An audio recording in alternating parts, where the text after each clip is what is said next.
Session के हमारे खास मेहमान हैं। जोरदार तालियों के साथ स्वागत कीजिए गौतम बुद्ध नगर के डीएम मनीष कुमार वर्मा जी का, और साथ ही नोएडा अथॉरिटी के सीईओ लोकेश एम भी हमारे साथ मौजूद हैं। आपसे अनुरोध है मंच पर आएं, जोरदार तालियों के साथ हमारे खास मेहमानों का स्वागत कीजिए।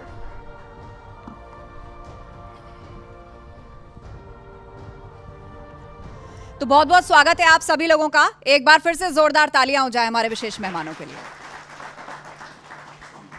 तो आज हमारे राइजिंग का मंच उस जगह पर पहुंचा है, उस जिले में पहुंचा है। ये जिला नंबर 1 है देश का सबसे महत्वपूर्ण राज्य उत्तर प्रदेश, वहां की राजधानी लखनऊ, और उसके बाद नाम आता है गौतम बुद्ध नगर जिले का, इस लिहाज से चाहे वो रेवेन्यू की बात हो या फिर राज्य में राजस्व के कंट्रीब्यूशन की बात हो, ये अव्वल नंबर पर रहता है। और आज मंच पर हमारे साथ जो 2 मेहमान हैं, एक के हाथ में यहाँ की प्रशासनिक बागडोर है तो दूसरे के हाथ में विकास का विजन और जिम्मेदारी है। एक बार फिर से जोरदार तालियों के साथ स्वागत कीजिए। और हमारे साथ मनीष वर्मा जी हैं यहाँ के डीएम, और हमारे साथ लोकेश एम जी हैं सीईओ नोएडा अथॉरिटी। आप दोनों का बहुत बहुत स्वागत है। तो सवालों की शुरुआत सबसे पहले मनीष जी आप ही से करते हैं कि नोएडा, ग्रेटर नोएडा की अगर हम बात करें तो दिल्ली से ये काफ़ी निकट है, और जब इसका कॉन्सेप्ट पिरोया जा रहा था या एक विजन था कि इसको यहाँ बसाना है, तो बहुत सारे चैलेंजेस थे। देश की राजधानी बराबर में है, तो लोग यहाँ पर क्यों आएँ, क्यों बसें, SEZs भी यहाँ पर हैं, बड़ा इन्वेस्टमेंट यहाँ पर लाना है तो उसके लिए बड़ा इंफ्रास्ट्रक्चर तैयार करना है। तो आज जिस स्थिति में नोएडा, ग्रेटर नोएडा आ चुका है, तो आपको लगता है कि विकास का वो विजन उसी रफ्तार से आगे जा रहा है? क्या चैलेंजेस हैं और अभी तक किस लेवल पर लेकर आ चुके हैं शहर को? इस कार्यक्रम में पहले तो इनवाइट करने के लिए मैं आपको धन्यवाद देना चाहूँगा। विकास के अगर विज़न की बात करें, जो क्वेश्चन आपका था कि नोएडा का गठन 1976 में हुआ जी, और इसी विजन के साथ हुआ था कि दिल्ली हमारी देश की राजधानी है और उसको वहाँ की इंडस्ट्रीज़ को एक प्रॉपर जगह मिले ताकि दिल्ली डीकंजेस्ट हो जाए और आसपास का एरिया भी थोड़ा डेवलप हो। पिछले 30-40 सालों में आपने देखा होगा कि नोएडा का जो ग्रोथ हुआ है वो किस तरह से हुआ है, और ख़ासकर अगर हम पिछले 20 सालों की बात करें तो बहुत तेज़ी से डेवलपमेंट हुआ है। और जिस विज़न के साथ नोएडा का गठन हुआ था, नो डाउट उसमें 100% सफलता मिली है। जिस तरह से इंडस्ट्रियल टाउनशिप के रूप में, इंडस्ट्रियल सिटी के रूप में हमारा ये ज़िला डेवलप हुआ है। आज गौतम बुद्ध नगर उत्तर प्रदेश की फाइनेंशियल कैपिटल है, चाहे रेवेन्यू की बात करें या इंडस्ट्रीज़ की बात करें, और इनफैक्ट अब हाउसिंग के लिए भी एक फेवरेट डेस्टिनेशन बन के ये उभरा है। अब तो दिल्ली वाले प्रॉपर्टी ढूंढते हैं, दिल्ली वाले यहाँ आ रहे हैं, यहाँ आके सेटल हो रहे हैं। और विकास का जो विज़न पिछले कुछ वर्षों में हमारी गवर्नमेंट ने, जो शासन प्रशासन ने प्लान किया और उसको ज़मीन पे उतारा है, वो एकदम बहुत ही बेहतर है, चाहे वो कनेक्टिविटी के पॉइंट ऑफ व्यू से हो, चाहे इंफ्रास्ट्रक्चर के पॉइंट ऑफ व्यू से हो। अभी आपने देखा कुछ दिनों पहले जो जेवर एयरपोर्ट है वहाँ पे हमारी एक सक्सेसफुल लैंडिंग हुई, और अगले 3 से 4 महीने में, अप्रैल में हम लोग का टारगेट है कि वहाँ से कमर्शियल ऑपरेशन स्टार्ट हो जाए। एक बार वो कमर्शियल ऑपरेशन स्टार्ट हो जाएगा तो ये पूरा एरिया, चाहे नोएडा हो, ग्रेटर नोएडा हो, यमुना हो या आसपास के ज़िले हो, एक बहुत बड़े डेवलपमेंट के हब के रूप में उभर कर सामने आएंगे। तो अभी तक का तो विकास बहुत ही बेहतर रहा है, और हमारी जो प्लानिंग है, जिस तरह से गवर्नमेंट के डायरेक्शंस हैं, भी और तेज़ी से आगे बढ़ेगा। लोकेश जी, अब ये जो ग्रेटर नोएडा है बहुत तेज़ी से एक्सपैंड कर रहा है, पॉपुलेशन बढ़ रही है, लोग बहुत ज़्यादा यहाँ पर अपॉर्चुनिटीज़ भी ढूंढ रहे हैं, तो बतौर अथॉरिटी का सीईओ आप क्या लक्ष्य लेकर चल रहे हैं फ्यूचर प्लानिंग के लिए? जिस हिसाब से इसका एक्सपेंशन हो रहा है, लोग यहाँ पर आकर बसना चाहते हैं, यहाँ इंफ्रास्ट्रक्चर, एयरपोर्ट यहाँ से अब बहुत नज़दीक हो गया है। अच्छा, मैं थोड़ा क्लैरिफिकेशन देना चाहता हूँ। पहले चीज़, धन्यवाद आपने मुझे इन्वाइट किया। मैं नोएडा का सीईओ हूँ, ग्रेटर नोएडा का अथॉरिटी अलग है और यमुना अथॉरिटी अलग है। तो तीनों अथॉरिटी का काम एक ही टाइप का है। ये तीनों अथॉरिटी इंडस्ट्रियल डेवलपमेंट अथॉरिटी है। अभी डीएम साहब ने कहा कि 1976 में ये कॉन्स्टिट्यूट हुआ। तो ये हम लोग इसमें बेसिकली इंडस्ट्रियल डेवलपमेंट के लिए इसमें हम लोग ज़्यादा प्रायोरिटी देते हैं। इंडस्ट्रियल डेवलपमेंट के साथ साथ हाउसिंग होगा, कमर्शियल एक्टिविटीज़ और इंस्टीट्यूशनल एक्टिविटीज़ के लिए भी यहाँ प्रायोरिटी है। और नोएडा इसी तरह डेवलप हुआ है, एंड बहुत प्लान सिटी है ये। और इसी तरह ग्रेटर नोएडा में लैंड बैंक बहुत ज़्यादा है, यमुना में ग्रेटर नोएडा से कंपैरिजन में और ज़्यादा लैंड बैंक है। तो ये जो लैंड बैंक से तीनों प्राधिकरण का जो सीईओ से हम लैंड बैंक्स को ऑक्शन करते हैं, और जो डिमांड है, अभी तो डिमांड हाउसिंग का डिमांड होगा, ग्रुप हाउसिंग अथवा कमर्शियल का डिमांड हो सकता है। इस डिमांड के अनुसार हम जो भी प्रोजेक्ट लॉन्च करते हैं, लैंड अगर ऑक्शन में लाते हैं तो तुरंत जो इंटरेस्टेड इन्वेस्टर्स उसको ऑक्शन में पार्टिसिपेट करके लैंड को लेते हैं और इसी तरह इन्वेस्टमेंट आता है और ग्रोथ शुरू हो जाता है। तीनों प्राधिकरण ग्रोथ इसी तरह हुआ है। एंड यूज़र तक इसको फ़ायदा ज़्यादा मिले। अक्सर हमने देखा है कि नोएडा और ग्रेटर नोएडा, क्योंकि यहाँ पर बहुत ज़्यादा ग्रोथ है, तो इन्वेस्टर बहुत तेज़ी से आकर्षित होता है। तो ऐसे में एंड यूज़र को भी उसका लाभ मिले, उसके लिए आप किस तरह का अरेंजमेंट करते हैं? उसके लिए ऐसा ना हो कि जो हाई कैपिटल जिसके पास है वो आके यहाँ केवल इन्वेस्टर पूरा हब बन जाए, जो एंड यूज़र है, जो रहना चाहता है, जो बसना चाहता है, उसकी पहुँच से दूर हो जाए।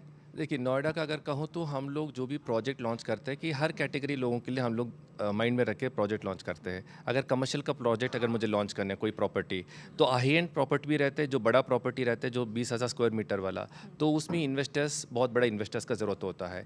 अगर छोटा प्रॉपर्टी में अगर लॉन्च कर रहा हूँ कि 2,000 स्क्वायर के 2,000 स्क्वायर मीटर्स का, तो वो छोटे इन्वेस्टर्स के लिए भी वो लाभदायक रहेगा। तो अल्टीमेटली हम लोग ये सुनिश्चित करेंगे कि हर कैटेगरी के लोग, हर क्लास के लोग इन्वेस्ट अगर आकर यहाँ पर सेटल हो जाए, तो उस टाइप का हम लोग स्कीम डेवलप करते हैं और लॉन्च भी करते हैं। एंड सेकेंडली, जो भी यहाँ पर इन्वेस्टर्स आता है, मान लीजिए कमर्शियल का इन्वेस्टमेंट आ गया अथवा ग्रुप हाउसिंग का इन्वेस्टमेंट आता है, तो गवर्नमेंट का ये भी प्रायोरिटी रहता है कि अगर ग्रुप हाउसिंग है वहाँ पर जितने भी होम बायर्स है उनका रजिस्ट्री भी हो जाए, तो एंड यूज़र का जो लाभ फाइनली मिलना चाहिए वो भी हम लोग ध्यान में रख के काम करते हैं।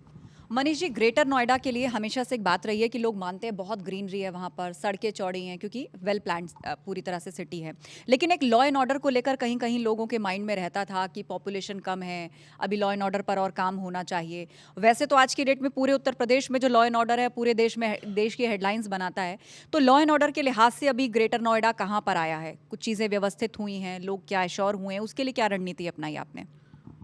लॉ एंड ऑर्डर के हिसाब से तो ग्रेटर नोएडा ही नहीं, पूरा ज़िला हमारा गौतम बुद्ध नगर में बहुत ही बेहतर काम हुआ है। आप लोग खुद महसूस करते होंगे, क्योंकि इतने इम्पोर्टेंट हमारे यहाँ पे इंडस्ट्रियल सेटअप है, कॉमर्शियल एक्टिविटीज़ है, बहुत सारी हाउसिंग सोसाइटीज़ है, बहुत सारे हाई प्रोफाइल लोग रहते हैं, सारा हमारा एक मीडिया का हब है यहाँ पे।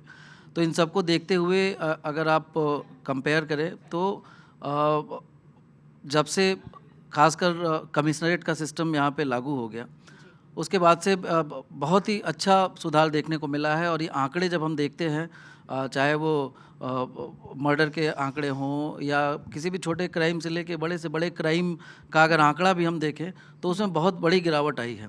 और आज कोई भी ऐसा माफिया तंत्र हमारे इस जनपद में सक्रिय नहीं है जो ये क्लेम कर सके कि वो ऑर्गेनाइज्ड क्राइम कर सकता है और करके बाहर निकल सकता है। माफियाओं का पूरी तरह से उनको तोड़ दिया गया है। आम आदमी को एक फ्रेंडली पुलिस की फीलिंग आनी चाहिए, उस पर काफ़ी काम हुआ है। महिला सुरक्षा को लेके हर थाने में, चाहे वो महिला हेल्प डेस्क हो या मिशन शक्ति को लेके, बहुत सारे विमेन स्पेसिफिक प्रोग्राम चलाए गए हैं, जिससे महिलाओं में भी एक बेहतर सुरक्षा की भावना डेवलप हुई है। यहाँ पे सोसाइटीज़ में बहुत सारे इश्यूज़ रहते हैं, उसमें भी बहुत बेहतर काम हुआ है। तो मुझे लगता है कि पिछले कुछ वर्षों में कानून व्यवस्था में अप्रत्याशित सुधार हुआ है और ये आगे भी जारी रहेगा। जैसा आपने जिक्र किया कि नोएडा, ग्रेटर नोएडा दोनों ही जगह पर हाई प्रोफाइल लोग रहते हैं, तो सर चालान काटना उतना आसान नहीं होता होगा, तुरंत फ़ोन आ जाएगा कहीं से, कैसे डील करते हैं इसको? हमारा इसमें कोई, आजकल ये टेक्नोलॉजी के बड़े फ़ायदे हैं। जब तक किसी का फ़ोन आए, कोई कुछ करे, उसके पहले टेक्नोलॉजी अपना काम कर चुकी होती है। अच्छा। और आजकल जो भी हाई प्रोफाइल लोग कानून तोड़ने से डरते हैं, वो कानून तोड़ते नहीं। नोएडा में एक इंटीग्रेटेड कमांड सेंटर है, तो वो ऑटोमेटिक चालान कट जाता है, तो कोई किसी का सिफारिश और किसी का इंटरफेरेंस नहीं हो सकता है। तो जगह जगह सेफ सिटी का प्रोजेक्ट है, जगह जगह हमारा कैमरा से, तो अगर कोई ट्रैफिक वायलेशन हो जाता है, मान लीजिए ट्रिपल राइड है या विदाउट हेलमेट है, अगर स्पीडिंग है, तुरंत वहाँ पर ICCC से वो चालान कट जाता है, तो कोई यहाँ पर इंटरफेरेंस मतलब नहीं जितनी देर में फ़ोन आएगा कागज़ निकल चुका होगा। वो फ़ोन आने से पहले उनको चालान मिल जाता है। अच्छा, मैसेज भी आ जाता है आजकल, तो कई बार तो लोगों को हमारे दफ्तर पहुंच के पता चलता है यार ये रेड लाइट ब्रेक हो गई थी। बट काफ़ी एक्टिवली हो काम करता है IRTC, मतलब इंटीग्रेटेड कमांड सेंटर हमारा। बहुत सारी ऐसी महिलाएं हैं या बहुत सारी पॉपुलेशन है जो दूसरे स्टेट से यहाँ पर अपॉर्चुनिटीज़ के लिए आकर बसी है, तो उसमें महिलाएं भी हैं, लड़कियां भी हैं, हर शिफ्ट्स में वो काम करती हैं, वो ऑड आवर्स भी हो सकते हैं, इवन आवर्स भी हो सकते हैं। तो ऐसे में उनकी रोड सेफ्टी, उनकी सुरक्षा के लिए किस तरह के इंतज़ाम यहाँ पर हैं? क्योंकि वो भी एक बड़ा चैलेंज है। अब इतनी बड़ी सिटी है, वहाँ छोटा सा कुछ हो जाए तो उसका नेशनल इशू बनता है। पब्लिक का सेफ्टी हमारा प्रायोरिटी है। एक तो ऑलरेडी कुछ जगह हम लोगों कुछ जो सेंसिटिव जगह है, जो पुलिस के तरफ से जो हमें सूची मिला है, हम लोगों ने कैमरा लगा रखा है। हमने कहा कि वहाँ पर इंटीग्रेटेड कमांड सेंटर से सारा मॉनिटर होता है, डार्क एरियाज मॉनिटर होता है, रोड्स मॉनिटर होता है, पब्लिक प्लेसेस जैसे कमर्शियल सेंटर से सारा मॉनिटर हो रहे हैं। इसके अलावा एक नया प्रोजेक्ट है, बड़ा प्रोजेक्ट हम लेकर आ रहे हैं, सेफ सिटी प्रोजेक्ट है। तो ऑलमोस्ट फाइनल हो गया है, सारा स्पेसिफिकेशन फाइनल हो गया है, प्रोजेक्ट वेट भी हो गया है। जल्दी उसको हम टेंडर निकालेंगे। वो जब इंस्टॉल मतलब वो जब टेंडर फाइनल हो जाएगा, पूरा नोएडा शहर में हम लोग हर जगह कैमरास लगा देंगे। सर, तो कोई उससे ऐसी सेफ हो व्यवस्था जाएगा। है? यही चीज़ ग्रेटर नोएडा और यमुना अथॉरिटी में भी जहाँ जहाँ पे इस तरह के पॉकेट्स हैं, जो जहाँ पे पॉपुलेशन है या जो भी ब्लाइंड स्पॉट्स हमारे दिखते हैं, तो सेफ सिटी स्कीम के अंतर्गत वहाँ पे भी कैमरे हर जगह पे और पुलिस के कोऑर्डिनेशन से, क्योंकि पहला रिस्पांस जो होता है वो पुलिस का ही होता है। कोई अगर कहीं किसी भी प्रॉब्लम में हो तो हम लोग का प्रयास होता है कि पुलिस हेल्प तुरंत मिल जाए उसको। इसके लिए हमारी जो 112 की व्हीकल्स हैं वो राउंड द क्लॉक हमारी सड़कों पे रहती हैं। हमारा जो कंट्रोल रूम है वो अलर्ट मोड में रहता है और सीसीटीवी कैमरे से उसकी मॉनिटरिंग और ट्रैकिंग, अगर किसी के साथ कुछ होता है तो उसको तुरंत ही वर्कआउट करने की पूरी प्लानिंग रहती है। यहाँ पर बड़ी संख्या में पब्लिक ट्रांसपोर्ट का लोग इस्तेमाल करते हैं, चाहे वो लड़के हों या लड़कियाँ हों। कभी कोई ऐसी सिचुएशन आई है या उसको डील करने के लिए कोई प्रोविज़न है कि मान लीजिए पब्लिक ट्रांसपोर्ट में कोई वाद विवाद हो जाए और रात के वक्त अचानक कोई कैब से किसी महिला को या किसी लड़के को उतार दे या बस से उतरना पड़े और वो हेल्प के लिए फ़ोन करे, तो क्या कोई ऐसी हेल्पलाइन या प्रोविज़न? 112 नंबर है। 112 तो इंटीग्रेटेड नंबर है। किसी को कुछ ना समझ में आए तो 112 पे कॉल करे, तत्काल ही रिस्पांस किसी भी चीज़ से संबंधित हो, चाहे वो फायर से रिलेटेड हो या क्राइम से रिलेटेड हो या कोई भी मिसहैंडलिंग हो रही है या किसी भी तरह की आवश्यकता है, तो 112 पे फ़ोन करके हम तुरंत रिस्पांस ले सकते हैं। और इसमें हमारा रिस्पांस टाइम बहुत कम होता है। बहुत सारे हमारे और ख़ासकर रात में हमारी पुलिस ऑन रोड ही होती है और तुरंत ही रिस्पांस करती है। सर, बहुत तेज़ी से फ्लैट कल्चर यहाँ पे डेवलप हुआ है और बहुत ज़्यादा फ्लैट्स जो हैं वो बड़ी तादाद में यहाँ पर बन रहे हैं। एक बार फिर से बड़ी पॉपुलेशन यहाँ पर शिफ्टिंग की तैयारी है, तो समय से उसके लिए इंफ्रास्ट्रक्चर भी डेवलप हो, उसे लेकर क्या रणनीति और प्लानिंग आप लोगों की है? देखिए, पॉपुलेशन तो बढ़ता जा रहा है, तो ग्रोइंग पॉपुलेशन को एड्रेस करने के लिए हम लोग स्प्रेड ओवर जैसे सिटी डेवलप करने जाएंगे तो बहुत लैंड कंज्यूम होगा, तो वर्टिकल्स में जाना होगा। तो वर्टिकल से हम लोग जितने भी पॉपुलेशन है उसको डिमांड हम लोग कवर अप कर रहे हैं। तो इसीलिए flat culture, apartment culture Noida में शुरू हो गया है। तो नोएडा में काफ़ी सेक्टर्स में अपार्टमेंट आ चुका है। एक तो होम बायर्स मतलब जितने भी लोग रह रहे हैं वहाँ पर, अभी नोएडा शहर अगर मैं बात करूँ 200 स्क्वायर किलोमीटर एरिया का ये आबादी है। तो हमारा मेन पॉपुलेशन जो सुबह उतरता है, जो सुबह जॉब जाने के लिए, ये 2-3 मेन आर्टीरियल रोड्स है। तो आर्टीरियल रोड्स का वाइडनिंग हम कर रहे हैं ताकि पॉपुलेशन को कैटर करने के लिए, ट्रैफिक को कैटर करने के लिए। इसके साथ साथ 2-3 बड़ा प्रोजेक्ट हम लोगों ने टेकअप किया। एक तो हम लोग चिल्ला प्रोजेक्ट लेकर आ रहे हैं, चिल्ला से लेकर महामाया तक। तो वो भी ये जो दिल्ली से जो मेन कनेक्शन है वो पॉपुलेशन वहाँ पर ट्रैफिक ईज करेगा। इसके साथ साथ एक बंगेल का एक बड़ा फ्लाईओवर भी हम लेकर आ रहे हैं, तो वो भी अगर बन जाएगा तो सारा का सारा ट्रैफिक वहाँ पर उस रोड में कम हो जाएगा। तो इस तरह का जहाँ जहाँ हमें ट्रैफिक के इश्यू आता है, पब्लिक को प्रॉब्लम हो रहे, तो वहाँ वो वाइड रोडनिंग अथवा फ्लाईओवर, इस तरह का काम हम लोग टेकअप कर रहे हैं। नोएडा में लोगों को पानी खरीद कर कब तक पीना पड़ेगा? यहाँ ये बड़ी समस्या है साफ पानी की। क्या गंगा जल वाटर अभी तक पहुँच पाया है सभी जगह पर? नोएडा का एक्चुअली अभी तो हम लोग नोएडा में अंडरग्राउंड वाटर और गंगा जल दोनों मिक्स करके हम लोग नोएडा वासियों को दे रहे। तो इसमें सॉल्ट कंटेंट ज़्यादा है, तो इसको कम करने के लिए एक रेन्यूअल का कॉन्सेप्ट है। 11 रेन्यूअल है। रेन्यूअल का पानी भी मिक्स करते हैं हम लोग। रेन्यूअल का पानी फ्रेश वाटर पानी है, तो ये भी काम चल रहा है। इसके साथ साथ अभी हम नेक्स्ट बाय 1 ईयर गंगा जल का पाइपलाइन का काम कंप्लीट हो जाएगा। 80% नोएडा वासियों को हम लोग शुद्ध पेयजल पानी हम दे पाएंगे। 24 आवर्स या 24 hours, not an issue. Okay. और यही सवाल सर मैं ग्रेटर नोएडा के प्रोस्पेक्ट में पूछूं। नहीं, एक तो सर ने जो इंफ्रास्ट्रक्चर के बारे में बोला, तो मैं थोड़ा सा ऐड करना चाहूँगा इन जनरल पूरे डिस्ट्रिक्ट का। जैसे जेवर एयरपोर्ट हमारा अपकमिंग एयरपोर्ट है, बहुत बड़ा, लगभग 5000 हेक्टेयर से बड़ा ये प्रोजेक्ट है और one of the biggest project होगा पूरे एयरपोर्ट। दुनिया में जितने भी एयरपोर्ट है उनमें one of the biggest, Asia का सबसे बड़ा एयरपोर्ट, एशिया का तो है ही, वर्ल्ड में भी अगर ये फुल्ली फंक्शनल हो जाएगा तो होगा। तो उसके इंफ्रास्ट्रक्चर के लिए और उसको कैटर करने के लिए बहुत सारी प्लानिंग हुई है और अभी हम लोगों ने बहुत सारे उस पर काम कर भी लिया। जैसे एयरपोर्ट को एक्सप्रेस वे से कनेक्टिविटी हम लोगों ने प्रोवाइड कर दी है और आगे जो दिल्ली मुंबई इंडस्ट्रियल कॉरिडोर है उससे भी कनेक्ट कर रहे हैं। इसके अलावा जो हमारे बहुत सारे ये नोएडा और आगरा का जो एक्सप्रेस वे है और पेरिफेरल एक्सप्रेस वे जो चलता है वो दोनों आपस में कहीं लिंक नहीं है। तो बहुत सारे लोग जो पेरिफेरल से आते हैं उनको अगर इधर की तरफ से जेवर एयरपोर्ट जाना हो तो अभी पूरा घूम के आना होता है। तो वो कनेक्टिविटी का भी प्रोजेक्ट ऑलमोस्ट अब काफ़ी दिनों से चल रहा था, अब स्टार्ट हो गया है। तो अगले कुछ महीनों में वो प्रॉब्लम भी हमारी सॉल्व हो जाएगी। इसके अलावा जेवर एयरपोर्ट को मेट्रो से और आरआरटीएस से भी जोड़ने की पूरी प्लानिंग हो गई है। आगे आने वाले समय में उसको भी कनेक्ट कर दिया जाएगा। तो इंफ्रास्ट्रक्चर पे न केवल नोएडा में, जैसा सर ने बताया कि आर्टरी रोड्स को वाइडन किया जा रहा है और चिल्ला एलिवेटेड रोड, सर का एक और प्लान है कि पैरेलल जो सर मैं कहना चाहता हूँ इंफ्रास्ट्रक्चर में अभी तो एक मेट्रो लाइन चल रहा है राइट 30 किलोमीटर्स का। तो गवर्नमेंट ऑफ यूपी मुख्यमंत्री का आशीर्वाद से 3 और प्रोजेक्ट हमें सैंक्शन हो चुका है। एक तो हमारा सेक्टर 52 से लेकर नॉलेज पार्क 5 तक है एंड सेकेंडली नोएडा सेक्टर 52 से नॉलेज यस यस एंड दूसरा है बोटेनिकल गार्डन से लेकर सेक्टर 142 और तीसरा एक छोटा सा है डिपो से लेकर बोडाके तक। ये तीनों प्रोजेक्ट गवर्नमेंट लेवल पे सैंक्शन हो गया है, हमारा नोएडा लेवल पे भी सैंक्शन हो गया है, महुआ में पेंडिंग है, वो जल्दी सैंक्शन हो जाएगा।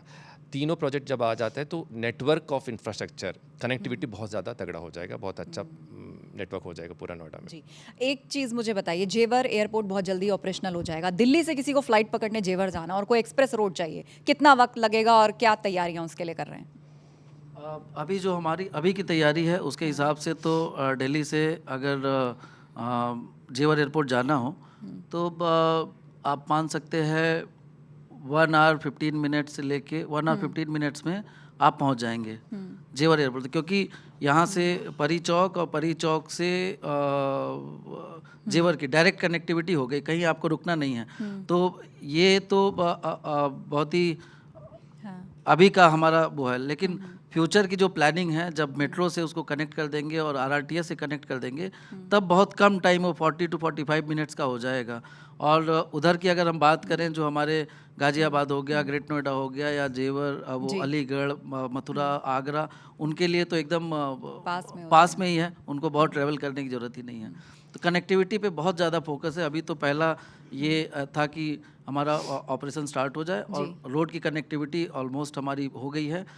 जो रेलवे की कनेक्टिविटी है इस पर भी काफ़ी काम हो रहा है, जैसे खुर्जा से भी उसको लिंक किया जा रहा है। हमारा जो ये ग्रेटर नोएडा में एक बहुत बड़ा इंटीग्रेटेड टाउनशिप डेवलप किया गया है, उसमें हमारा रेलवे का भी नेटवर्क है, बस का भी नेटवर्क है और जेवर से भी जोड़ने की प्लानिंग है। तो वो एक इंटीग्रेटेड जो हमारा वो डेवलप हो जाएगा टाउनशिप, तो उससे भी काफ़ी कनेक्टिविटी मदद मिलेगी। सर, एयरपोर्ट के कारण अब ग्रेटर नोएडा और नोएडा में लोग और बसना चाहते हैं, तो यहाँ पर अब ट्रैफिक मैनेजमेंट पहले से चैलेंज है, वो और बढ़ेगा। लोग अपनी जॉब्स के लिए आते हैं, बहुत सारे अब टीसीएस का भी यहाँ पर मैंने देखा एक्सप्रेस वे पर बहुत तेज़ी से उसको बनाया जा रहा है। फ्यूचर में और भी कई बड़ी कंपनीज आएंगी, तो इस ट्रैफिक मैनेजमेंट के लिए क्या प्लानिंग है? और एक और चीज़ जो एंड यूज़र से जुड़ी हुई है, नोएडा में ये रजिस्ट्री का प्रॉब्लम कब खत्म होगा? आप 2 चीज़ हमसे पूछ रहे हैं। एक तो ये डेफिनेट है कि जेवर एयरपोर्ट ऑपरेशन होने के बाद बहुत बड़ा ग्रोथ सेंटर बनेगा नोएडा, ग्रेटर नोएडा। तो हमारे ऊपर बहुत प्रेशर भी रहेगा कि स्पेशली ग्रुप हाउसिंग के लिए। तो अभी इस साल हम लोगों ने 2-3 बड़ा प्लॉट निकाला ग्रुप हाउसिंग के लिए, क्योंकि यहाँ पर लोग आकर रहना चाहते हैं, क्योंकि ये प्लान सिटी है। तो जैसे पॉपुलेशन बढ़ेगा डेफिनेटली लोड भी आएगा हमारा रोड्स और ट्रैफिक के ऊपर। तो हमने आपसे कहा कि रोड ट्रैफिक को ख़त्म करने के लिए एक तो मेट्रो सेकेंड ऑप्शन है, दूसरा पब्लिक ट्रांसपोर्ट भी इंट्रोड्यूस कर रहे हैं। जल्दी वो सारा फॉर्मेलिटीज़ कंप्लीट हो चुका है। ऑलमोस्ट 500 बसेस इंट्रोड्यूस करने जा रहे हैं हम लोग, सारा नोएडा, ग्रेटर नोएडा और यमुना तीनों प्राधिकरण को मिलाकर। तो ये सारा पब्लिक ट्रांसपोर्ट आने से क्या होता है कि कार में जो पब्लिक पैसेंजर्स मूव कर रहे हैं ना, वो खत्म हो जाएगा, थोड़ा पूलिंग हो जाएगा, हमारा पब्लिक ट्रांसपोर्ट में लोग मूव करना शुरू करेंगे। ये जितने भी 500 बसेस है, ये सिर्फ नोएडा, ग्रेटर नोएडा के लिए नहीं, ये गाजियाबाद और दिल्ली के लिए भी कैटर होगा। तो इस तरह हमारा पब्लिक का जो ट्रैफिक का जो लोड है या प्रॉब्लम है, आगे जाकर थोड़ा खत्म हो सकता है। मेट्रो भी इंट्रोड्यूस होगा और पब्लिक ट्रांसपोर्ट भी इंट्रोड्यूस होगा।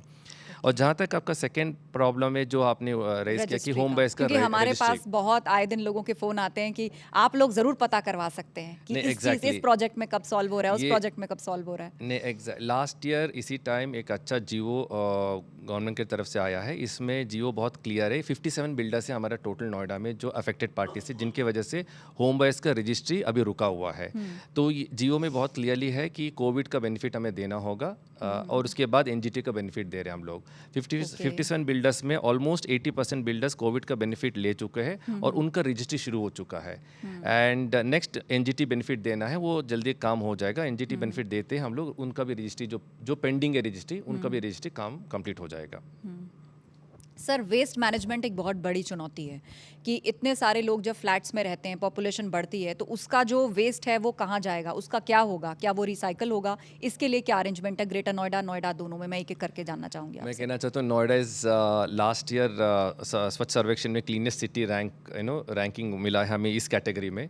तो door to door garbage collection बहुत अच्छा चलता है हमारा। एक पर्टिकुलर एजेंसी को दिया है 10-10 सेक्टर्स को क्लब करके। तो जो भी गार्बेज कलेक्ट होते हैं वो सेग्रीगेट होता है स्पॉट में कि वेट वेस्ट कौन सा है, ड्राई वेस्ट और वेट वेस्ट वहीं पर हम लोग सेक्टर में एक डाइजेस्टर हम लोगों ने इंस्टॉल किया है। उस डाइजेस्टर में सारा वेस्ट वेट खाद के रूप में कन्वर्ट हो जाता है और जितने भी ड्राई वेस्ट है उसका एक अलग प्रोसेसिंग प्लांट हम लोगों ने लगा रखा है, वो भी काम चल रहा है। तो if you ask me, Noida का जो वेस्ट सेग्रीगेशन और वेस्ट प्रोसेसिंग बहुत अच्छा काम चल रहा है यहाँ पर। ओके सर, ग्रेटर नोएडा में इसकी क्या व्यवस्था? सेम ग्रेटर नोएडा, क्योंकि दोनों ही अथॉरिटीज़ में मॉडल सेम है, चाहे वो door to door waste collection का हो और फिर उसकी प्रोसेसिंग। सॉलिड वेस्ट मैनेजमेंट का जो प्लांट है, हालांकि हमारे ग्रेटर नोएडा के लिए अस्तौली में एक बड़ा सॉलिड वेस्ट मैनेजमेंट का प्लान अभी चल रहा है, काम चल रहा है। तो जैसे ही वो कंप्लीट हो जाएगा, हमें लगता है कि जो अभी थोड़ा सा कमी जो सॉलिड वेस्ट के मैनेजमेंट में रह गई है वो पूरी हो जाएगी। लेकिन लिक्विड वेस्ट मैनेजमेंट, सीवेज का मैनेजमेंट, ये सब बहुत ही अच्छा, चाहे नोएडा हो या ग्रेटर नोएडा, एनजीटी क्योंकि बहुत ज़्यादा मॉनिटर करती है हम इन दोनों प्राधिकरण को। तो हमारे कंप्लायंस इतने अच्छे हैं कि मतलब this is one of the best. STPs है यहाँ पर सारा ऑटो STPs फंक्शनल है। सेकेंडरी ट्रीटमेंट के साथ साथ टर्शरी ट्रीटमेंट भी हम लोगों ने शुरू किया। तो लिक्विड वेस्ट का मैनेजमेंट भी बहुत अच्छा चल रहा है यहाँ पर जी। उसका जो पानी है उसको यूज़ भी कर रहे हैं, वो हम लोग कमर्शियल बेचते भी है और जितने भी गार्डन से पार्क से उसके लिए हम लोग यूज़ करते हैं tertiary treated plant water. Okay. और हमारी जो नदियाँ हमारे ज़िले में प्रवेश करती हैं, चाहे वो हिंडन हो या यमुना हो, वहाँ पे जो जितना भी प्रदूषण का स्तर हो उसको हम लोग मेजर करते हैं। हमारे ज़िले से निकलते तो उससे कम रहती है, मतलब हम साफ पानी ही डिस्चार्ज वो नदियों में डाल रहे हैं। हम इसको प्रदूषित, मतलब सीवेज ट्रीटमेंट का काम बहुत अच्छा चल रहा है यहाँ पर। अब पॉल्यूशन का जिक्र आपने कर ही दिया है, तो सर्दियां आते ही लोगों को ये डर सताने लगता है कि नवंबर आया कि लोग पराली की तैयारी शुरू कर देते हैं कि यहाँ तो धुंध छाएगी, मास्क जो है वो अब और ख़रीद लीजिए, डबल लगाना है, सिंगल लगाना है, लोगों को प्रॉब्लम्स बढ़ जाएंगी। तो इस प्रॉब्लम से कैसे छुटकारा होगा? जबकि नोएडा में कंपैरेटिवली मैं देखती हूँ कि ग्रीनरी का काफ़ी काम हुआ है, लेकिन लग रहा है कि प्रयासों को और बढ़ाने की ज़रूरत है। नहीं, जब भी ये AQI के लेकर हमें जो इंस्ट्रक्शंस मिलता है भारत सरकार से, उसको हम लोग बहुत स्ट्रिक्टली इंप्लीमेंट करते हैं हम लोग। तो प्राधिकरण के पास तमाम स्प्रिंकलर्स भी है, जेट स्प्रे से है, और जो इंस्ट्रक्शंस आते हैं इंस्ट्रक्शंस को हम लोग फॉलो करते हैं। तुरंत हम लोग सारा सिविल एक्टिविटीज़ जो भी कंस्ट्रक्शन एक्टिविटीज़ है उसको बंद करते हैं हम लोग, एंड बहुत स्ट्रिक्टली मॉनिटर किया जाता है और स्प्रेयर का काम शुरू हो जाता है। तो इस तरह हम लोग पूरा नोएडा प्राधिकरण के एरिया में AQI कंट्रोल करने के लिए प्रयास करते हैं हम लोग। ग्रेटर AQI एक चैलेंज तो है, इसमें कोई दो राय नहीं है, क्योंकि आपने सही कहा कि जैसे ही नवंबर का महीना आता है, प्रशासनिक अधिकारी के रूप में हमारे लिए भी एक चैलेंज हो जाता है और आम आदमी के लिए भी, क्योंकि कंस्ट्रक्शन की एक्टिविटीज़ बंद करने पे भी थोड़ा सा उससे दूसरी तरफ का नुकसान दूसरी है तरफ वो। बहुत सारे अभी, क्योंकि इसमें माननीय उच्चतम न्यायालय ने भी अभी रिसेंटली एक ऑर्डर किया कि जितने दिन मजदूर खाली रहेंगे उतने दिन तक आपको कॉम्पनसेशन, मतलब उनको देना पड़ेगा मजदूरी, मतलब लेबर चार्ज उनको पे लेबर करना खाली होगा। है तो उसको भी देना पड़ेगा। तो ऐसा नहीं है, ये चैलेंजेस हैं और ये एक बहुत बड़ी प्रॉब्लम है। इसको मतलब एज ए सोसाइटी भी हमें कंसीडर करना चाहिए कि कैसे हम इस प्रॉब्लम को दूर कर सकते हैं। केवल पराली जलाने से ही ये AQI नहीं खराब हो रहा है, क्योंकि हम लोगों ने पिछले कुछ सालों में जो जो किसान ऐसे पराली जला रहे थे उन पे काफ़ी सख्त कार्रवाइयाँ भी की हैं, उनके सुधारात्मक कार्य भी किए हैं कि कैसे वो पराली को यूज़ कर सकते हैं। जब वेस्ट, वो चारा भी यूज़ होता है और भी कई जगहों पे एज ए फ्यूल भी यूज़ होता है। तो अभी मतलब पराली की घटनाएँ बहुत ही इक्का दुक्का, कुछ कूड़ा जलाने की घटनाएँ वो भी बहुत कम हो गई हैं। लेकिन बहुत बड़ा कंट्रीब्यूशन कहीं ना कहीं पे वेहिकुलर जो पोल्यूशन है, जहाँ से गाड़ियाँ खूब निकलती हैं और जो सिविल एक्टिविटीज़ कहीं पे धूल खूब उड़ रही है तो वो प्रदूषण को वो करता है। जी। तो जैसा सर ने बताया कि हम लोग का प्रयास यही है कि हमारे जितने भी ऐसी जगह हैं जहाँ से पॉसिबली धूल वगैरह उड़ सकती हो उसको प्रॉपर पेवमेंट्स लगातार वगैरह स्प्रेइंग चलते रहते हैं। जैसे अभी डीएम साहब ने कहा कि लेबर का ध्यान रखना होगा, ये कोर्ट को भी इंस्ट्रक्शन से, इसीलिए प्राधिकरण की तरफ से कम्युनिटी किचन भी हम लोग ने शुरू कर दिया। अच्छा। क्योंकि उस दौरान अगर कोई जॉब नहीं मिलता है तो उनको डेली वेजेस तो बंद हो जाता है, तो प्राधिकरण तरफ से एक कम्युनिटी किचन भी चल रहा है लेबर्स के लिए। लेबर के लिए। ओके सर, आज ग्रीन एनर्जी और क्लीन एनर्जी पर काफ़ी जोर है, तो जब बड़े शहरों की प्लानिंग होती है तो उसमें आप कैसे इसका ध्यान रख रहे हैं? कुछ नई चीज़ें शुरू हुई हैं क्या ग्रीन एनर्जी कॉन्सेप्ट पर? सोलर वगैरह का इस्तेमाल स्ट्रीट लाइट्स में, लोगों के घर इलेक्ट्रिसिटी में? स्ट्रीट लाइट्स तो हम लोग काफ़ी street light solar powered street light हम लोगों ने कन्वर्ट कर दिया। एंड बाकी अगर कोई ग्रीन बिल्डिंग, अगर कोई किसी को हम लोगों ने प्लॉट अलॉट किया, मान लीजिए बड़ा प्लॉट अलॉट किया, अगर वो ग्रीन बिल्डिंग के लिए अप्लाई करते हैं उनको एडिशनल 0.5 FAR हम लोग देते हैं। इस तरह का इंसेंटिव्स देते हैं ग्रीन एनर्जी के लिए। इसी में अभी जो हमारी एक बड़ी इंपॉर्टेंट स्कीम है पीएम सूर्य घर योजना, जी। तो उसमें बहुत सब्सिडी गवर्नमेंट भी दे रही है। जो भी सोलर एनर्जी यूज़ करता है वो अलग अलग कैटेगरीज है, कितने वाट पे कितना वो मिलता है, सब्सिडी मिलती है। तो उसमें हमारे यहाँ पे बहुत सारे लगभग 26,000 एप्लीकेशंस आए हैं जिन लोगों ने अप्लाई किया है कि इस स्कीम के तहत वो सोलर चाहते हैं। तो इसमें ये होता है कि अगर आपके पास बिजली आ रही है नॉर्मल टाइम पे तो सोलर पैनल से वो स्टोर होता रहता है और एक्स्ट्रा वो जो एक्स्ट्रा बिजली है वो वापस ग्रिड को जाती रहती है। तो इससे काफ़ी उनको सेव है इलेक्ट्रिसिटी, काफ़ी फायदा हो रहा है। और जो उनको हमने बिल में फायदा है, बिल कम आएगा। उनका बिल काफ़ी कम हो जा रहा है। अभी जैसे हमने कई कंज्यूमर से बात करी जो इसको यूज़ कर रहे हैं, तो एक्चुअल में उनका बिजली का बिल अब कम आने लगा है क्योंकि सोलर वो पैनल लगा है, उससे बिजली वो मिलती रहती है। दूसरा एक और प्रयास जो अभी गवर्नमेंट की तरफ से हुआ है कि जो हमारी सरकारी बिल्डिंग्स जितनी भी हैं उन सबको सोलर एनर्जी से सैचुरेट करना है, चाहे वो कोई भी प्राधिकरण की बिल्डिंग हो, कलेक्ट्रेट हो या जिला अस्पताल हो। जैसे हमारा गौतम बुद्ध यूनिवर्सिटी बहुत बड़ी यूनिवर्सिटी है, तो वहाँ पे भी ऑलरेडी कुछ सोलर लगा है, जो बचा हुआ है उसको भी सोलर से हम लोग सैचुरेट कर रहे हैं। तो ओवरऑल गवर्नमेंट से डायरेक्शन यही है और हम लोग एक व्यापक जन जागरूकता का भी कार्यक्रम चला रहे हैं कि हम लोग सोलर की तरफ थोड़ा मूव करें, जिससे कि ये क्लीन और ग्रीन एनर्जी की जो बात हो रही है वो हम लोग जी। सर, मेडिकल इंफ्रास्ट्रक्चर हमारे को बढ़ाना कितना ज़रूरी है, हमने कोविड काल में बहुत करीब से महसूस किया है। तो उसके बाद क्या कुछ ज़िले में इस स्तर पर हुआ है? कुछ इनिशिएटिव्स लिए गए हैं, उसको और मजबूत किया गया है, ज़्यादा लोगों को फ़ायदा मिले? देखिए, प्राधिकरण की तरफ से अगर मैं कहना चाहता हूँ कि हमारा मास्टर प्लान में बहुत क्लियरली डिफाइंड है कि कौन सा एक्टिविटी कहाँ कहाँ करना है। अगर इंस्टीट्यूशनल कैटेगरी में आते हैं सारा हॉस्पिटल्स, जो हमारा पूरा 68 सेक्टर्स में, तो कौन सा प्लॉट हमें इंस्टीट्यूशन में हॉस्पिटल के लिए देना है, वो सारा स्कीम्स हम लोगों ने फ्लोट कर दिया। अभी भी लास्ट ईयर और इस साल में भी हम लोग कुछ नर्सिंग होम्स के लिए, कुछ छोटा पॉलीक्लिनिक के लिए हम लोग फ्लोट करते स्कीम्स। तो प्राइवेट इन्वेस्टर्स आते हैं, उसको हॉस्पिटल में और नर्सिंग होम में उसको टेकअप करके अपना एस्टेब्लिशमेंट करके काम शुरू करते हैं। बल्कि एज अ पब्लिक हेल्थ वो डीएम रिस्पॉन्सिबल हो उसमें कि कैसे काम करना होगा, जो गवर्नमेंट हॉस्पिटल है या पीडियाट्रिक हॉस्पिटल है कैसे चलाना है। जी। हमारे बहुत सारे गवर्नमेंट हॉस्पिटल्स में जो कैपेसिटी है उसको इन्हांस किया गया है। जैसे नोएडा में अगर बात करें तो डिस्ट्रिक्ट हॉस्पिटल है, ये डिस्ट्रिक्ट हॉस्पिटल का जो इंफ्रास्ट्रक्चर अगर आप देखें तो उसको इतना अपग्रेड किया गया, पर डे हमारी लगभग 3,000 से 4,000 ओपीडी होती है उस हॉस्पिटल्स में। और हर तरह के, चाहे वो आईसीयू के बेड्स हो या फिर किसी भी तरह की डायग्नोसिस हो, हर तरह की सुविधाएं हम लोग वहाँ पे दे रहे हैं। किसी पेशेंट को वहाँ से रेफ़र करने की अगर बहुत क्रिटिकल है तभी वो रेफ़र हो सकता है।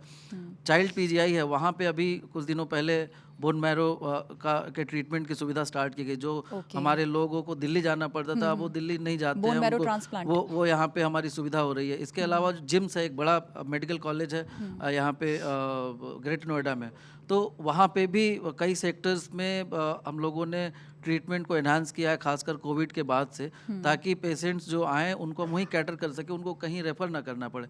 इसके अलावा कई ट्रॉमा सेंटर, जैसे जेवर में अभी एक बड़ा ट्रॉमा सेंटर हम बना रहे हैं, क्योंकि अक्सर वहाँ से एक्सीडेंट्स के केसेस और इस तरह के केसेस की सूचना मिलती है। तो वो भी आगे आने वाले समय में बहुत बड़ा हमारा एक सेंटर डेवलप हो जाएगा। और जो छोटे छोटे हमारे सेंटर्स हैं, CSCs हर ब्लॉक्स में अलग अलग जगहों बने हैं, उनकी भी कैपेसिटी को बढ़ाने के लिए हर जगह पे ऑक्सीजन सेचुरेशन की चाहे बात हो, ऑक्सीजन के प्लांट्स के लगाने की बात हो, दवाइयों की उपलब्धता की बात हो, जो भी रिक्वायर्ड मेडिसिन है उन सब की व्यवस्थाएं हम लोगों ने कर रखी हैं। किसी भी अप्रत्याशित परिस्थितियों से निपटने के लिए हमारी टीम पूरी तरह से तैयार है। सर, नंबर ऑफ हॉस्पिटल्स बढ़ें, लोगों को बहुत दूर ना जाना पड़े, क्योंकि जब किसी शहर को डेवलप किया जाता है, ख़ास तौर पर वो एक्सपेंशन में है, एकदम से पॉपुलेशन वहाँ आने को तैयार है, तो उसके लिए क्या प्लान्स हैं कि ऐसा ना हो कहीं इमरजेंसी हो और उसके लिए लोगों को 7 किलोमीटर दूर जाना पड़ रहा है? पब्लिक हेल्थ सेक्टर की अगर हम बात करें तो गवर्नमेंट की एक स्कीम है आयुष्मान भव योजना, तो उसमें हम छोटे छोटे पॉकेट्स में हेल्थ सेंटर डेवलप करते हैं। बहुत गांव के हिसाब से वो गवर्नमेंट में एक सेट क्राइटेरिया है कि कितना पॉपुलेशन के लिए एक प्राइमरी हेल्थ सेंटर होना चाहिए, सीएससी होना चाहिए, और इससे नीचे गांव में छोटा छोटा सीएससी होता है, कम्युनिटी हेल्थ सेंटर्स। तो वो सेट फॉर्मेट में चलता है, उस पॉपुलेशन के हिसाब से कई पीएससी सीएससी बना हुआ है जी। और आजकल देश में खेलो इंडिया की बात हो रही है, खेल इंफ्रास्ट्रक्चर बढ़ाने पर जोर है, युवाओं को वहाँ अपॉर्चुनिटीज़ बढ़ाएं, डिस्ट्रिक्ट लेवल पर एक्सपोजर हो, फैसिलिटीज़ हों, तो स्पोर्ट्स इंफ्रास्ट्रक्चर को बढ़ाने के लिए क्या इनिशिएटिव्स ले जा रहे हैं? स्पोर्ट्स के लिए एक तो गांव से भी पब्लिक का रिक्वेस्ट आता है, छोटा सा अखाड़ा खोल दिया जाए तो हम लोग छोटा मोटा काम कर देते हैं वहाँ पर। और एक हमारा सेक्टर 123 में बहुत बड़ा स्पेस मिला है हमें, तो गाँव लोगों का भी रिक्वेस्ट था, पब्लिक का भी रिक्वेस्ट था कि एक अच्छा ट्रैक एंड फील्ड इवेंट के लिए बहुत अच्छा एक स्टेडियम बना दिया जाए। वो हम स्टेडियम वहाँ बना रहे हैं, और इसी तरह उसके साथ साथ बैडमिंटन कोर्ट और वॉलीबॉल कोर्ट सब बना रहे। तो ऑलरेडी एक एग्जिस्टिंग स्टेडियम है सेक्टर 29A में, उसमें तो सारा एक्टिविटीज़ के लिए कैटर करते हैं। उसमें एक क्रिकेट स्टेडियम भी है, हॉकी स्टेडियम भी है, रनिंग ट्रैक भी है, सारा एक्टिविटीज़ है। प्राधिकरण की तरफ से इवन पार्क में भी छोटा छोटा हम लोग स्केटिंग रिंक भी बना रहे, बैडमिंटन कोर्ट्स और वॉलीबॉल कोर्ट भी बना रहे। जहाँ पॉसिबल हो हर जगह हम लोग सैचुरेट करते पब्लिक का डिमांड को लेकर, छोटा मोटा पार्क्स में और प्ले ग्राउंड्स में जी। और सर ग्रेटर नोएडा की बात ग्रेटर नोएडा और यमुना क्षेत्र में भी अगर हम बात करें तो हमारा ग्रेटर नोएडा में बहुत बड़ा स्टेडियम है, पथिक विजय सिंह पथिक स्टेडियम। वहाँ पे बहुत ही अंतर्राष्ट्रीय स्तर की सुविधाएं प्राधिकरण की तरफ से उपलब्ध कराई जा रही हैं, चाहे वो स्विमिंग का हो या बॉक्सिंग हो, क्रिकेट हो, हर स्पोर्ट्स का। और बहुत सारे, अभी लास्ट ईयर हम लोगों ने यहाँ पे नेशनल गेम्स भी कराए थे, खेलो इंडिया का नेशनल गेम्स था, बहुत ही सक्सेसफुल रहा था और पूरे देश से लोग आए थे। तो हमारे पास इंटरनेशनल जीबीयू की अगर हम बात करें, गौतम बुद्ध यूनिवर्सिटी, तो वहाँ के भी स्पोर्ट्स कॉम्प्लेक्स में इंटरनेशनल लेवल की फैसिलिटीज़ हम लोग उपलब्ध करा रहे हैं। गांव में थोड़ा सा अगर हम जाएं तो गांव जैसा सर ने बताया कि यहाँ पे खेल के मैदान की बड़ी डिमांड रहती है, तो बहुत सारे मिनी स्टेडियम्स प्राधिकरण की तरफ से बनाए जा रहे हैं और उसका लोग बहुत उपयोग कर रहे हैं। खासकर अगर आप आंकड़े उठा के देखें, चाहे वो रेसलिंग हो, बॉक्सिंग हो या फिर और भी कई स्पोर्ट्स हैं जिनमें हमारे यहाँ के बच्चे बड़े लेवल पे मेडल जीत के ला रहे हैं। अभी पैरालंपिक में गोल्ड मेडल प्रवीण कुमार लेके आए। इसके अलावा अभी हमारी एक बिटिया थी, वो वर्ल्ड चेस ओलंपियाड में डबल गोल्ड लेके आई। इसके अलावा तीरंदाजी में भी हमें मेडल मिला, बॉक्सिंग। तो स्पोर्ट्स में काफ़ी प्रमोट हम लोग कर रहे हैं सर। प्राधिकरण की तरफ से तीनों प्राधिकरण की तरफ से माइक सर, तीनों प्राधिकरण की तरफ से जहाँ जहाँ डिमांड है पब्लिक स्पेसेस में हम लोग बहुत अच्छा फैसिलिटीज़ तैयार करके रखा है। और अगर शहर को डिस्कस करते हैं तो यहाँ के एजुकेशनल इंस्टीट्यूट्स जो हैं या स्कूल्स जो हैं, उसे लेकर पॉपुलेशन रेशियो और स्कूल्स की मौजूदगी, अच्छे स्कूल्स की, ख़ास तौर पर ये जो एक्सप्रेसवे के आगे बेल्ट है जो नई डेवलप हो रही है, इसके बारे में आप क्या बताना चाहेंगे, इनकी प्लानिंग के बारे में? एजुकेशन दो प्रोंग में हम लोग डिस्कस करते हैं। एक तो पब्लिक एजुकेशन डीएम सब बताएंगे, हाँ, क्योंकि जितने भी प्राइमरी बेसिक शिक्षा स्कूल चल रहा है वो सारा चीज़। एंड नोएडा में आपसे कहा था कि इंस्टीट्यूशनल कैटेगरी में हम लोग बड़े बड़े प्लॉट्स देते हैं यूनिवर्सिटीज़ के लिए और बड़ा educational institution higher and education के लिए। तो नोएडा ऑलमोस्ट सैचुरेट हो चुका है। कई स्कूल्स है, कई कॉलेजेस है जो थोड़ा हाई एंड टाइप का है, थोड़ा नया मॉडल से वो लोग यहाँ पर एस्टेब्लिश किया है। यहाँ चल रहे, कोई दिक्कत नहीं है। इसी पैटर्न पे ग्रेटर नोएडा में बड़े बड़े यूनिवर्सिटीज आकर वहाँ पर एस्टेब्लिश हो गया। सर ग्रेटर नोएडा में क्या बताना चाहेंगे आप? सर ने बताया नॉलेज पार्क, अगर आप जाके देखें ग्रेटर नोएडा का नॉलेज पार्क, वो तो हब है, सारे एजुकेशनल इंस्टीट्यूशंस ऑलमोस्ट वहाँ पे हैं। हमें लगता है कि 1.5 लाख से 2 लाख स्टूडेंट उस हमने एरिया सुना में। है कि अब दिल्ली से बहुत सारे कोचिंग सेंटर्स या हब वो भी नोएडा, ग्रेटर नोएडा में शायद जगह देख रहे हैं। एक तो ये प्राइवेट सेक्टर में है और जितने भी हमारा गवर्नमेंट सेक्टर में स्कूल्स है, प्राइमरी स्कूल्स है, एलिमेंट्री स्कूल्स है, उसमें CSR एक्टिविटीज से कई स्कूल्स सर, को बहुत हम लोग सारे- टेकअप करके वहाँ पर कुछ एक्टिविटीज कराते हैं, बेंचेस और डेस्क डोनेट कराना, ब्लैक बोर्ड डोनेट कराना, स्कूल बिल्डिंग को मरम्मत कराना, तो बहुत सारा एक्टिविटीज हम ही लोग टाइप करा कर सारा हमारा प्राइमरी स्कूल्स को हम लोग सही करा रहे हैं। यहाँ के जो प्राइमरी स्कूल्स हैं अगर आप देखें तो जैसा सर ने बताया CSR के सहयोग से और बड़े अच्छे अच्छे प्राइमरी स्कूल हम लोगों ने बना रखे हैं। कुछ स्कूल तो ऐसे हैं कि उसके आगे आपके प्राइवेट स्कूल भी मतलब बहुत ही कम नज़र आते हैं। एक हमारा लुक्सर में प्राइमरी स्कूल डेवलप किया गया, वहाँ CSR से लगभग 7 करोड़ रुपए लगे और बहुत ही ग्रैंड लेवल का वो स्कूल तैयार किया गया। तो CSR के मामले में हम लोग थोड़े लकी हैं, काफ़ी हम लोगों को पैसा मिलता है गवर्नमेंट से, जो ग्रांट मिलता है उसके साथ ही साथ। तो हर स्कूल का इंफ्रास्ट्रक्चर काफ़ी अच्छा हो गया है। स्मार्ट क्लासेस अब लगभग सारे स्कूलों में हम लोगों ने अरेंज कर रखा है। बाला पेंटिंग्स की कैसे पेंटिंग के थ्रू बिल्डिंग एक लर्निंग का माध्यम बने, उसका हो, चाहे टीचर्स की ट्रेनिंग हो, नॉट ओनली इंफ्रास्ट्रक्चर, बच्चों की लर्निंग कैपेबिलिटी कैसे बढ़े और सीखने की मतलब चीज़ें आगे बढ़े, एक्चुअल में सीखें स्कूल से। इस पे भी बहुत सारा फोकस न केवल प्राइमरी स्कूल में बट आंगनवाड़ी सेंटर्स में भी, क्योंकि बच्चे वहीं से स्टार्ट करते हैं और वो जब वहाँ आंगनवाड़ी में रेगुलर होते हैं तो फिर आगे हमारी स्कूलिंग भी अच्छी रहती है। तो anganwadi as well as primary education पे बहुत ज़्यादा फोकस है और हमारे सेंटर्स काफ़ी अच्छे से डेवलप हुए हैं यहाँ पे। सिटी कल्चर के वजह से बहुत सारे प्राइवेट इंस्टीट्यूशंस है, उसका इन्फ्लुएंस भी रहता है, तो इसकी वजह से हमारे जितने भी सरकारी प्राइमरी स्कूल से और आंगनवाड़ी में भी काफ़ी क्वालिटी और इम्प्रूवमेंट हो चुका है यहाँ पर। जी, बहुत बहुत धन्यवाद आप दोनों का इस मंच पर आने के लिए। जोरदार तालियां हमारे दोनों मेहमानों के लिए कि किस तरह शहर विकास के नए आयाम छू रहा है, बारीकी से किस तरह उसके विजन पर काम हो रहा है। बहुत बहुत धन्यवाद सर आप दोनों का। लेकिन हमारा अनुरोध है कि आप मंच पर बने हमारे रहिए, इस क्योंकि बेहद नेटवर्क खास 18 सेशन आपका में जुड़ने धन्यवाद के लिए करना आपका चाहता है। बहुत शुक्रिया। आपसे अनुरोध है आप मंच पर ही बने रहिए। मेहमानों को सम्मानित करने के लिए मैं मंच पर आमंत्रित करना चाहूंगी प्रभात पांडे जी को, न्यूज़ 18 उत्तर प्रदेश उत्तराखंड के एडिटर।